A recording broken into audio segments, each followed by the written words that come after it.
बार बताया है कि मैंने 8 दिसंबर के बाद, 8 दिसंबर को मेरे पे कोटा में पुलिस केस हुआ था। 8 दिसंबर के बाद मैंने पढ़ाई करनी स्टार्ट करी थी।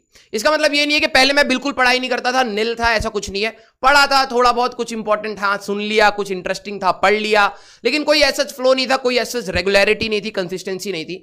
8 दिसंबर के बाद मैंने पढ़ाई करनी स्टार्ट करी थी। लिटरली बता रहा हूं, अभी भी तुम मेरे से 2 महीने के अप्रोक्सीमेटली आगे हो, ठीक है। और 8 दिसंबर के बाद मैं बहुत अच्छी रैंक तो नहीं फोड़ पाया, लेकिन यस कंसिस्टेंसी वहां से अगर जब मैंने रखी थी, सीरियसली जो मेरे को समझ आ रहा था उस समय, मैं ये पैनिक नहीं कर रहा था यार मेरा, लिटरली बता रहा हूं, मैं ऑप्टिक्स छोड़ के, अभी मैं लक्ष्य में ऑप्टिक्स करा रहा हूं, मैंने ऑप्टिक्स छोड़ी थी, अपनी थर्मोडायनेमिक्स छोड़ी थी, फ्लूइड्स छोड़ा था, बहुत बड़े बड़े चैप्टर्स छोड़ के गया था मैं।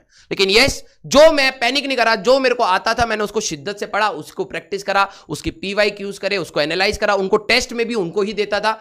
वो मेरा ये मानना था उस समय, वो गलत था, लेकिन क्योंकि कुछ चैप्टर जो मैं छोड़ के गया उसमें से आसान क्वेश्चन भी आए, जो मैं छोड़ के आया वो बेवकूफी थी, राइट। तो अभी भी आपके पास बहुत ज्यादा टाइम है, लेकिन पता है वो टाइम आपको कब मिलेगा? जब आप फालतू की बकैती करना छोड़ दोगे, जब आप फालतू का अपना टाइम पास करना छोड़ दोगे, आप जब रिस्पॉन्सिबल हो जाओगे ना, हर मिनट अपनी रिस्पॉन्सिबिलिटी आपको समझ आ जाएगी, अपनी फैमिली के लिए, अपनी पढ़ाई के लिए, आपको अपने आप 24 घंटे में से इतना सफिशिएंट टाइम मिल जाएगा कि आप रैंक निकल जाओगे।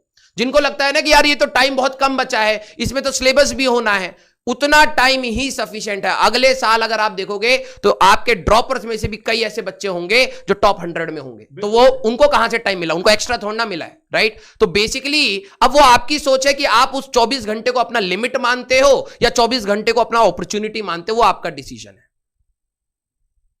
बिल्कुल सही। पुलिस केस का पूछ रहे हैं सर ये बच्चे, पुलिस केस का लोग फिर सर ही बताएंगे यार। अरे पुलिस केस हुआ कुछ नहीं था, थोड़े से हार्मोन ज्यादा बढ़ गए थे हार्मोन बढ़ते ही तो हम ऐसे एरिया में रहते थे, तलवंडी के पास एक महावीर नगर पड़ता था कोटा में, तो हम वहां रहते थे। तो छुट्टी होती थी एक कोचिंग के आसपास में, ठीक है, तो हम चले जाते थे देखने के लिए। तो वहां पर गार्ड से लड़ाई हो गई, वो कह रहा देखना नहीं है, हमने कहा आंखें हैं तो देखेंगे, ठीक है तो बस वो लड़ाई बढ़ते बढ़ते, उस समय का जोश ऐसा था कि ऐसा लगता था कि पुलिस भी क्या कर लेगी हमारा, ठीक है। तो भाई साहब कम से कम 5 थप्पड़ मारे पुलिस ने, और फिर लात भी पड़ी और बंद भी कर दिया। ये सब कर सकती है पुलिस, बाद में पता लगा ठीक है। फिर पापा को बुलाया गया कि भाई पुलिस केस हो गया है। तो मैं पुलिस वालों के सामने हाथ जोड़ के खड़ा था, बस ये मत बताना कि मैं कर क्या रहा हूं, उनको बोल दो एक्सीडेंट हो गया। तो मैंने पुलिस वालों को थोड़े पैसे देने की कोशिश करी, तो भाई साहब 2 थप्पड़ फ्री में और मिल गए।